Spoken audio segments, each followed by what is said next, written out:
соли 1948 исроил ишғоли заминҳои фаластинро оғоз кард. ҳазорон занҳо ва тифлонро ба қатл расонид. исроил ин кирдорҳояшро бо кадом ҷасорат амалӣ кард, дар ҳоле ки чашмони тамоми ҷаҳон ба он шаҳр духта шудаанд? дар пеши назари олам чунин ишғолро чӣ тавр амалӣ карда тавонист? албатта онҳо аз хомӯшии ҳокимони Туркия ва дигар давлатҳои ба ном мусалмонӣ ҷасорат пайдо карданд. аммо ин дафъа онҳо аз ҳуҷуми сахту далеронаи муҷоҳидон ҳамчун мушҳо ба чор тараф фирор карданд. яҳудиён ба тамоми дунё роҳ нишон медиҳад. дар паси онҳо амрико истодааст. бисёр пурқувватанд. аммо чӣ шуд? исроил бар муқобили як гурӯҳи хурди фаластиниҳо ба ҳазимати бузург гирифтор шуд. акнун тасаввур кунед ки тамоми кишварҳои исломӣ муттаҳид шуда як давлат ва як лашкар мешаванд.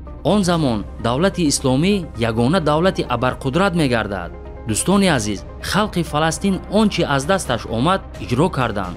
акнун навбати ҳокимон расидааст. бар муқобили як дастаи хурди қаҳрамонони Фаластин яҳудиён ба чапу рост гурехта бар муқобили аскарҳои мусалмонон чӣ кор мекарда бошанд? эй қудратмандоне ки даъвои ислом доред, имрӯз навбати шумо расидааст. имрӯз набошад пас кай шумо ба ҳаракат мегузаред? кай шумо аскаронро ба ақсо сафар бармекунед? имрӯз замони Салоҳиддини Айюбӣ шудан аст. 100 солаҳост ки ин ҷиҳоди азимро дар суханҳоятон ёдрас мекунед. дӯстони азиз, чӣ тавр пурқувват будани яҳудиён имрӯз фош гардид? давлати бар болои пуфак бунёдкардаи онҳо имрӯз аён шуд.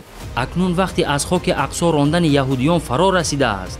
ин корро танҳо давлати хилофати рошида ки дар рӯзҳои наздик бунёд мегардад амалӣ менамояд.